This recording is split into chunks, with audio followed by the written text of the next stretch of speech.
마지막 해라 그랬고, 누가복음 13장 31절부터 35절까지 우리 이재경 누이가 한번 읽어주시겠습니다. 곧 그때 어떤 바리새인들이 나와서 이르되 나가서 여기를 떠나소서 헤롯이 당신을 죽이고자 하나이다. 이르시되 너희는 가서 저 여우에게 이르되 오늘과 내일은 내가 귀신을 쫓아내며 병을 고치다가 제3일에는 완전하여지리라 하라.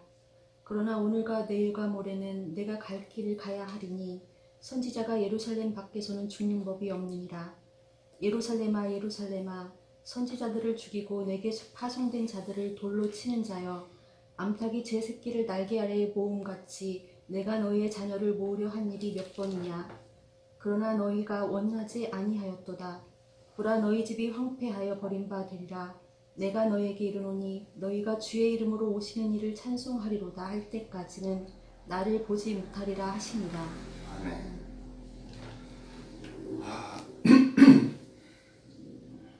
정말 너무너무 중요한 성경 본문이에요. 31절을 보면 어떤 바리새인들이 이렇게 등장을 하거든요. 그래서 예수님들은 뭐라 그러냐면, 원재형님, 예수님들은 뭐래요? 헤롯이 당신 여기를 떠나라. 네, 여기는 어딜까요? 예루살렘. 예루살렘이죠. 자, 이유는 뭐죠? 헤롯이 당신을 죽이려고 하니까. 네. 근데 바리새인들은 정치적 권력을 가지고 또 종교적 권력도 가진 사람들이라고 볼 수가 있어요. 그래서 헤롯이 당신을 죽이고자 한다라는 것은 같은 패거리들이기 때문에 그런 분위기를 아는 거죠. 네. 32절이 대한민국의 기독교가 아주 천박해지도록 오해를 하게 된 대표적인 본문인데요. 권사님 한번 읽어주세요. 32절만. 이르시되 너희는 가서 저 여우에게 이르되 오늘과 내일은 내가 귀신을 쫓아내며 병을 고치다가 제3일에는 완전하여지리라 하라. 아멘. 자, 여기를 보세요. 예루살렘을 떠나라 그랬더니 이게 이제 예수님의 답이 뭐냐면 오늘 내일 뭘 한다고요? 귀신을 쫓아내며 귀신 요거를 이제 뭐 좀 축귀 뭐 이러죠. 축귀하고 병을 고치고 뭐 같은 말로 쓰이는 것 같아 보여요. 그 다음에 이제 3일째는 어떻게 되느냐? 완전하여진다. 이거를 한국 교회가 어떻게 활용을 했냐면요. 예를 들어서 김기동, 이초석, 뭐 조용기, 기타 등등의 수많은 부흥사들이 이 성경 말씀을 어떻게 생각을 했냐면 예수님이 3일 동안 일을 해야 된다면, 그러니까 내 생의 마지막 3일 그런 것처럼 예수님의 마지막 3일은 예수님이 3일 동안 시간을 주면 뭘 할까 하면 첫째 날, 둘째 날 귀신 쫓다가 3일에는 십자가를 진다. 그러니까 비중이 어떻게 돼요? 이 60% 3분의 2가 귀신 쫓는 사역을 예수님이 선택할 만큼 이 귀신 쫓는 게 중요하다. 이렇게 한국 교회가 설명을 했어요. 퍼펙트한 설명 같아요. 퍼펙트한 설명 같아요. 그러나 31절을 보세요. 31절은 우리가 정리하면 이래요. 헤롯이 너를 향한 살인 명령을 지금 생각하고 있다라는 거예요.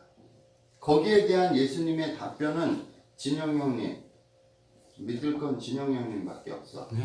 예수님이 32절에 하는 말의 결론이 뭐예요? 한마디로 요약을 하면, 자, 바리새인들이 하는 말이 헤롯이 너를 죽일 거야. 너 빨리 도망가. 이런 얘기예요. 그러면 예수님의 답변의 요지가 뭐예요? 요점.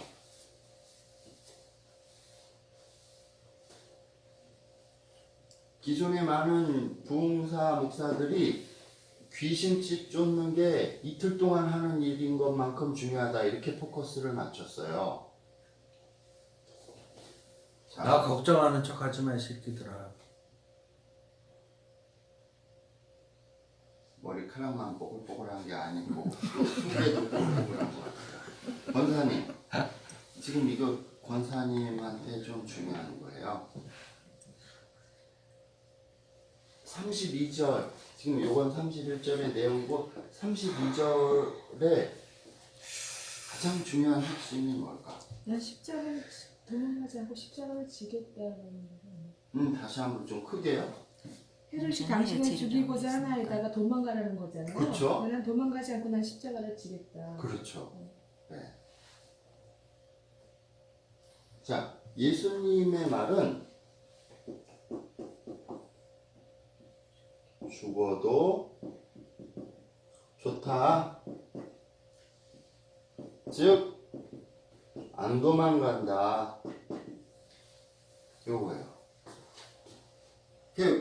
제가 한국 교회의 역사를 좀 슬퍼하는 게 뭐냐면, 지금 오늘이고 내일이고 지금 하던 일 하다가 3일째는 나는 완전하다, 죽겠다 하는 거거든요. 그럼 귀신을 쫓는 거를 중요하다고 해가지고 목사님들이 전 성도들을 데리고 귀신 쫓기 행사를 막 한 거예요. 불길 같은 성신여 간구하는 우리게, 이 노래를 제가 어렸을 때 어마어마하게 많이 불렀어요. 왜? 귀신을 쫓아내려면 이 노래를 불러야 되는 거였거든요. 마치 부적 같은 노래였어요, 이 찬송가가. 그런데 31절하고 32절의 이 역학관계에서 서로 핵심 포인트가 뭐냐면, 너 도망가라. 헤롯이 너 죽일지도 몰라. 근데 이게 좋은 어드바이스가 아니에요. 협박이기도 하면서 너 같은 놈이 예루살렘에 있으니까 우리는 못 살겠다라는 거예요. 너가 만약에 예루살렘을 떠나지 않으면 우리가 헤롯한테 건의해서 너를 죽여버릴 거야. 이런 협박이거든요. 협박. 제발 좀 여기를 떠나가줘라. 그때 예수님이 뭐 귀신 쫓다가 나는 완전해질 거다. 이 말은 죽이려면 죽여. 나는 그게 눈꽃만큼도 안 무서워. 눈꽃만큼도 죽음이 안 무섭다는 거예요. 나는 내가 하는 일을 해, 무조건. 누가 뭐라 그래도 나는 내가 하는 일을 해. 예수님이 고집쟁이 중에 왕고집쟁이죠. 목숨을 가지고 협박을 해도 예수님한테는 안 통하는 거예요. 그래서 31절과 32절의 가장 아름다운 말은 뭐냐면요, 나 도망가지 않을 거야 라는 말이에요. 자, 제가 이 말씀을 왜 드리냐면,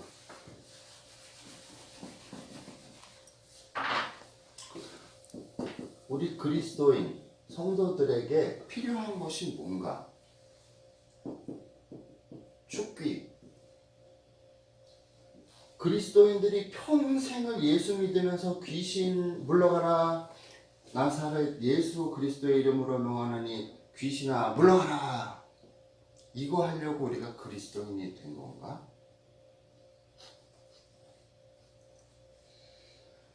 문제는 이 귀신 쫓던 놈들이 지금 거의 다 감옥에 가 있다는 거, 또는 갔다 왔다는 거. 특히 귀신 쫓던 놈들 중에서 성도들을 성폭행하지 않은 놈이 거의 없어요. 참 웃기는 모순이죠.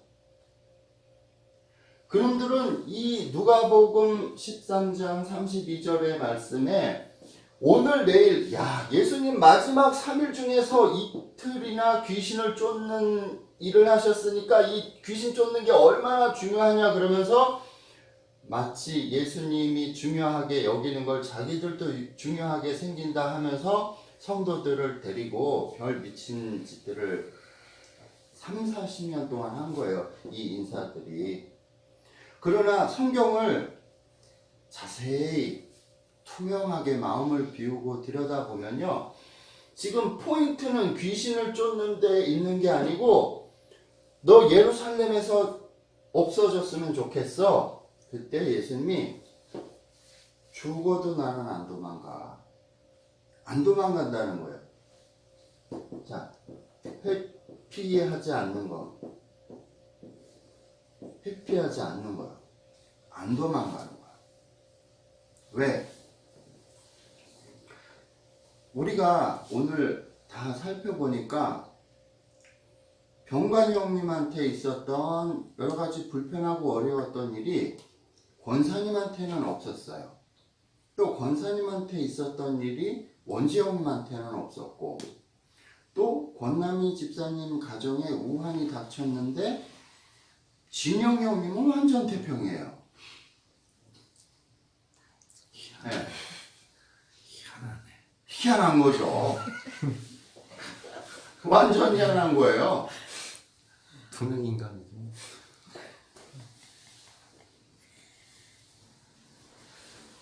예수님이 성도들에게 모범을 보이신 핵심 포인트는 지금 너희들이 살아가고 있는 그날 그 시간이라고 하는 그 자리에서 여러 회피하고 싶은 외부적인 요인, 내부적인 요인이 불릴듯이 일어나는데, 그럼에도 불구하고 우리는 각자의 삶 속에서 우리가 회피하지 않고 맞닥뜨려야 하는 그날, 그 시간에 그 사건을 정면으로 마주하고 뚜렷이 응시하고 맞서 싸우는 삶의 자세로 살아가기를 원하셨고, 주님도 그렇게 하셨다는 거예요. 이거 녹음됐나요, 이거? 예.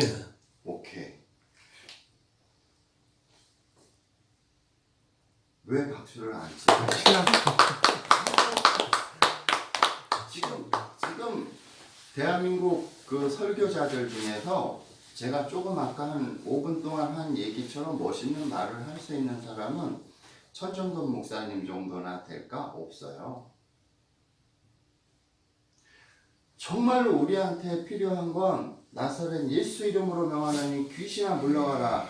오히려 귀신을 물러가라 하는 게 아니라 예수님이 더 중요하게 생각하는 건 나 스스로가 물러나지 않는 거가 더 중요해요. 아, 이것도 멋있다. 이거 미치겠네. 귀신을 물러나게 하려고 하는데 집중하지 말고요, 내가 당당히 물러나지 않고 도망가지 않으려는 거에 집중해야 돼요. 내가 독일에서 공부한 게 헛되지는 않은 것 같아요. 이 말씀이 너무너무 중요해요. 제가 30년 전에 신학교를 가서 참 존경했던 교수님 중에 이분밖에 없어요. 한재호 교수님이라는 분이 계셨는데요. 이분이 어느 날 영어로 We of the never 네버 이거를 번역을 해보래요. 아니 그때 지금도 이거는 번역이 안 돼요.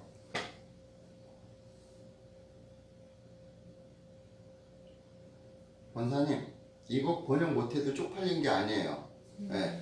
제가 언어를 9개 하고 언어 공부만 20년 한 사람도 번역이 안 돼요. 이건 미국 본토 사람만 해석이 될 것 같아요. 그래도 한번 번역을 시도해 볼까요? 전수님 해주세요. 이게 얼마나 웃기냐면요. 그 교수님이 번역하기로는 흔들리지 마라. 번역하면 그렇대요. 그 교수님은 미국에서 공부를 했거든요. 이게 왜 그런 뜻인지는 몰라요. 좀 우역이 된 것 같은데 그러면서 어떤 영화를 교수님이 소개를 해주는데 어느 엄마하고 딸만 사는 그러니까 남자 아빠가 없고 남자 형제가 없는 그런 가정에서 그 집안의 엄마와 딸로서는 견디기 힘든 일들이 너무 많아가지고 힘들어하던 와중에 여자들 옷 중에서 뭐 코르셋이라고 있죠. 네. 이렇게 막 밧줄로 쪼여 매가지고 입는 옷. 엄마가 그 극심한 고통 와중에 딸에게 이 코르셋을 입히면서 줄을 쫙쫙 당기니까 딸이 흔들 하죠. 그럴 때 엄마가 We of the never never 흔들리면 안 된다 그런 얘기를 했다는 거예요. 그래서 그 의미로 번역이 된다는 거예요.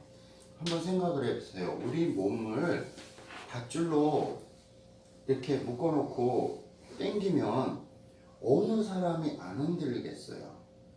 그런데 어머니가 해줄 것이 아무것도 없는 연약한 어머니가 자기보다 앞으로 더 힘들게 살아야 될 딸에게 해줄 수 있는 말이 이거밖에 없는 거예요. 흔들리지 마라. 견뎌야 되고 버텨야 된다. 버틸 수가 없어요. 밧줄로 몸을 흔들어 대는데 쪼이려고 사람이 어떻게 안 흔들리나요? 그러나 어머니의 삶의 경륜과 딸을 사랑하는 마음으로 네 몸을 잡고 뒤흔드는 그 어떠한 것에도 흔들리지 말고 굳건하게 서라는 그 간절한 말을 엄마가 딸에게 해줄 수 있는 전부였던.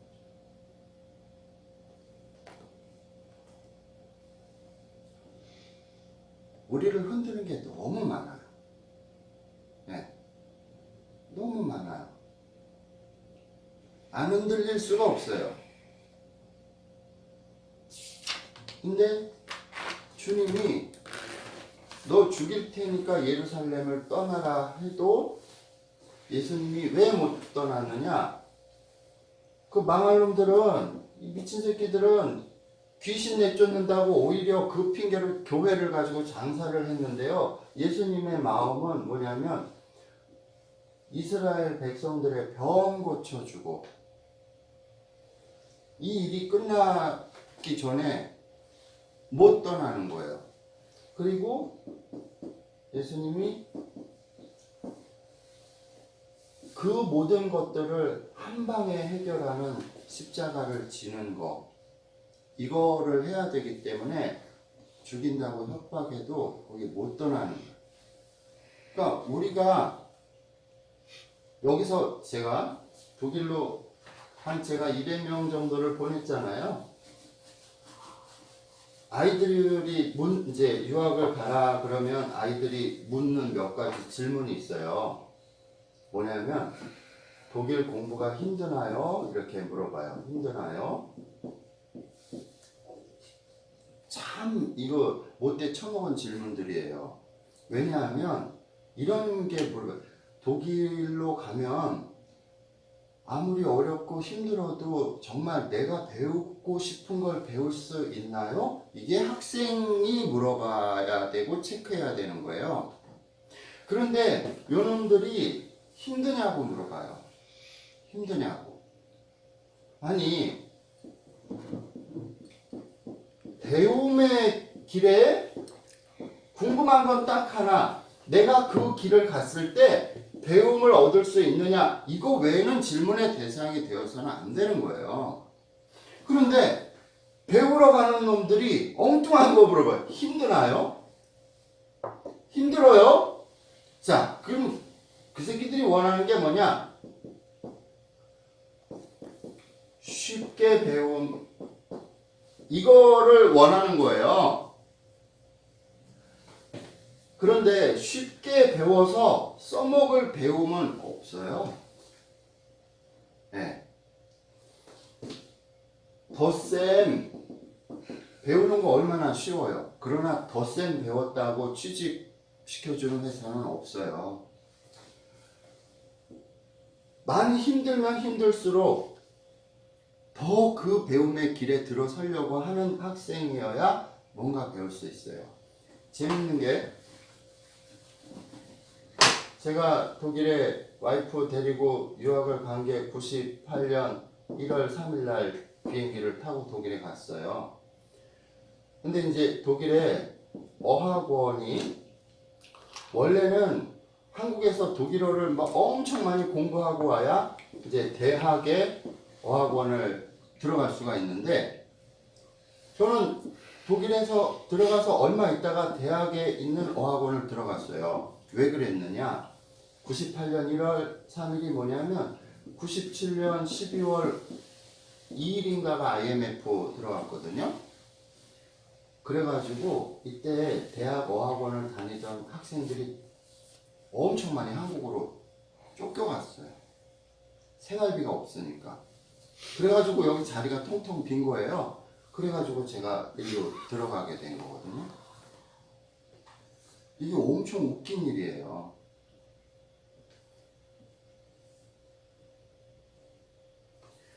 우리가 예수님 믿는다고 해서 고난에 맞닥뜨리지 않게 해준다? 헌금하면 복 받는다? 절대 아니거든요. 예수님이 우리에게 말씀하시는 거는 고난이 너희들 눈앞에 있을 때 도망가지 말고 뜻을 세우고 네가 아작이 날 때까지 맞서 싸우라는 게 이게 예수님 말씀이거든요. 하나님한테 헌금하면 하나님이 이 고난을 면하게 해준다?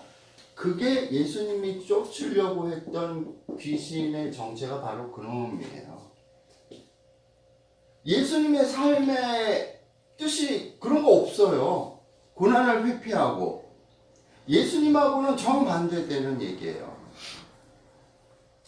내 백성을 행복하게 하는 일이 아직 남아있다면 자기가 십자가 지어야 되는 그 장소를 안 떠나는 거예요. 못 떠나는 거예요. 일부러 거기 남아있는 게 예수님의 라이프 스타일이거든요.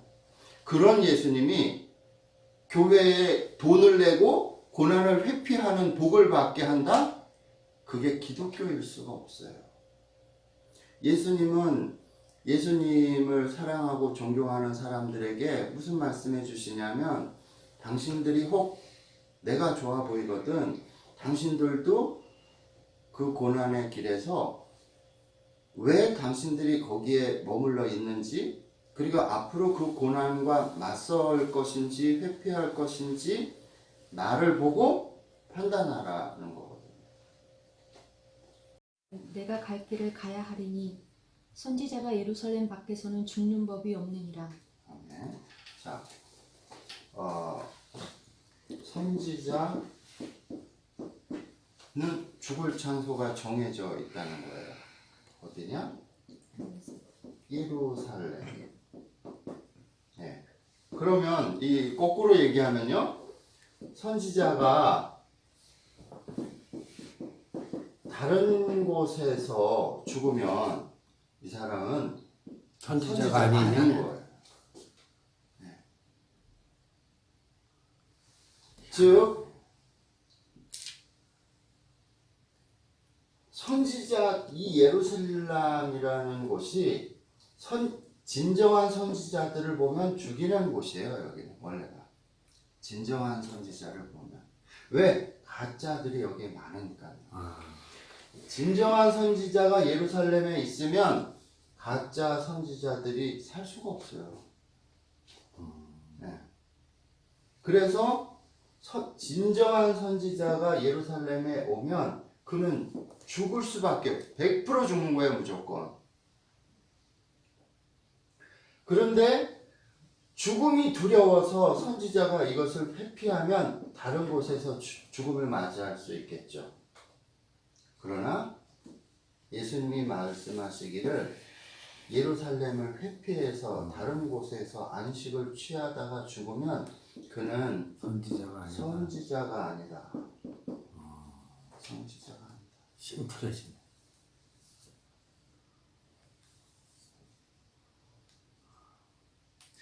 선지자가 예루살렘 밖에서는 죽는 법이 없느니라. 절대 선지자는 예루살렘 밖에서 죽으면 안 된다는 거예요. 그 말은 진정한 선지자들은 반드시 가짜 선지자들이랑 죽을 때까지 싸워야 된다는 거예요.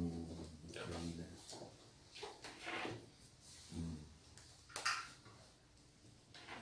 34절 권사님 한번 읽어보세요. 34절.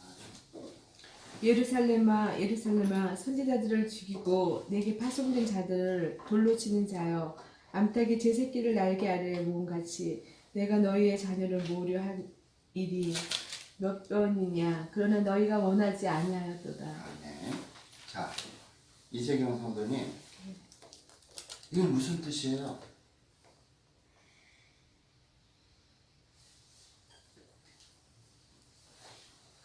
원재형님, 이거 무슨 뜻일까요? 예루살렘에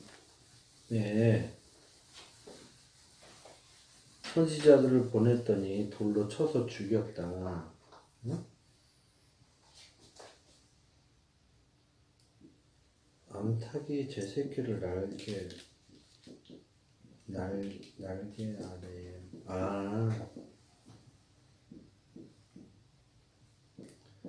암탉이 병아리를 이렇게 날개 안에 숨기는 듯이 지네 새끼들을 보호하고 내가 보낸 선지자들은 니네들을 돌로 쳐 죽인 거냐 이 얘기 아닌가요? 아니죠. 내가 보낸 선지자들이 아니고 여기서 핵심은요. 유대인? 지금 너희들이 나를 죽이려 하는 것이 어미닭을 죽이는 병아리들이라는 거예요. 예수님이 예루살렘에 와서 하는 활동들은 엄마가 새끼를 사랑하고 보호하는 그 행동이라는 거예요.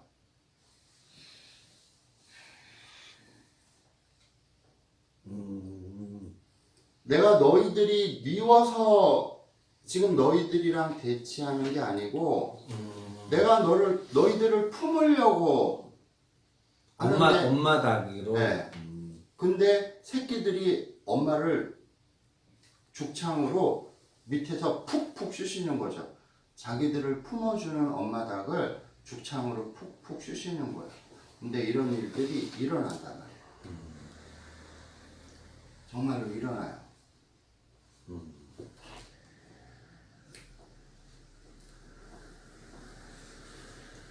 한 사람은 A가 B를 아끼고 사랑하는 마음으로 무언가를 해요. 그런데 이 B가 저런 때려 죽일 놈이 있나 하고 푹 쑤셔 죽이는 일이 인간세에 벌어진다고요. 그 샘플들이 뭐냐? 바로 예루살렘에 파송됐던 예수님을 비롯한 수많은 선지자들이 바로 이 꼴이 났다는 거예요. 이스라엘 백성들을 사랑하는 마음으로 그들에게 다가갔는데 그들이 선지자들을 죽이는 거죠. 선지자들이 자기들을 죽인다고 생각을 하는 거예요. 왜? 거짓이 충만한 곳에 진실이 들어오니까 이 거짓들이 견딜 수가 없는 거예요. 자기들이 그동안 진리라고 외쳤던 모든 것들이 거짓임이 다 드러나 버리는 거예요. 그러니 진짜를 죽여야 거짓을 살릴 수 있는 이 모순에 빠지게 된 거죠. 그런데 예수님이 너희들이 하는 그 행위가 새끼닭이 어미닭을 품어주고 있는 어미닭을 죽이는 거라고 예수님이 하소연하는 거죠. 어떻게 너희들을 사랑해서 품어주는 그 사람을 죽일 수 있냐? 이게 말이 되냐? 내가 그런 줄 알지만 너희들 한번 생각해 보라. 35절 이재경 선생님. 보라 너희 집이 황폐하여 버림바 되리라. 내가 너에게 이르노니 너희가 주의 이름으로 오시는 이를 찬송하리로다 할 때까지는 나를 보지 못하리라 하시니라. 아멘. 웃기죠? 31절에 보니까 당신을 죽이겠다 이렇게 협박을 하는데 35절에 가서 예수님이 나를 죽이고 나서 이 땅 전체가 황폐화 돼버릴 거라는,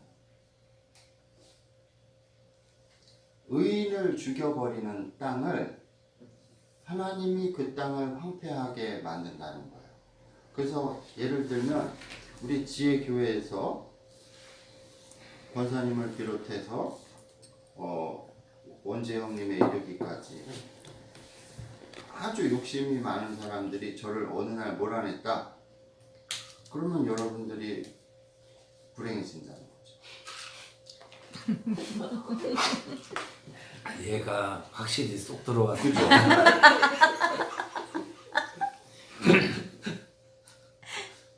근데 이게 예수님 말이 조금 복수심에 가득 찬 저주의 말처럼 들려요. 그런데 한편 우리가 생각해 보자고요. 자, 이제 의로운 분이 계세요.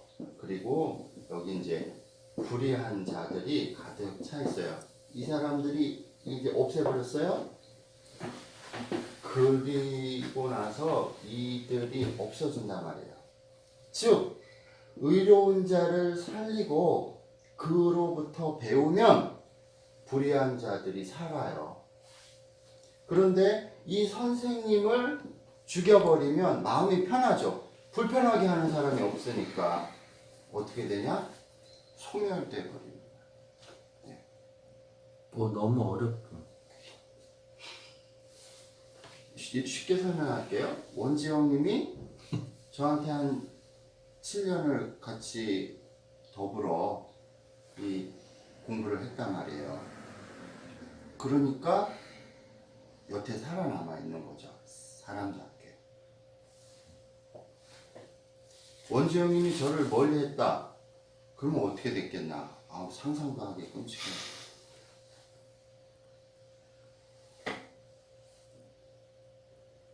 이해가 됐어요. 그래도 나를 살려주는 건 원재훈님밖에 없어. 우리는 이해가 안 돼. 미우나 고우나 하여튼 뭐야.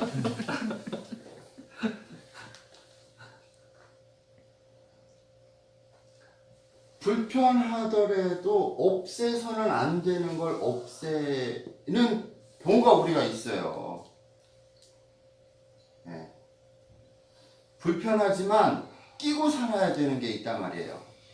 그 불편함이 작동하도록 허용하고 인정해야 우리가 사는 어떠한 뭔가가 있다는 거죠.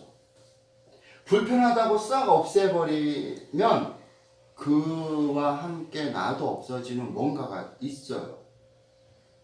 뭔가가.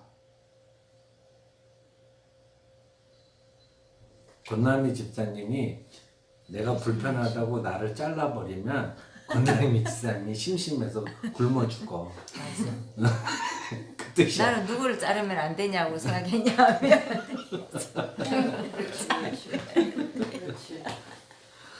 감사합니다.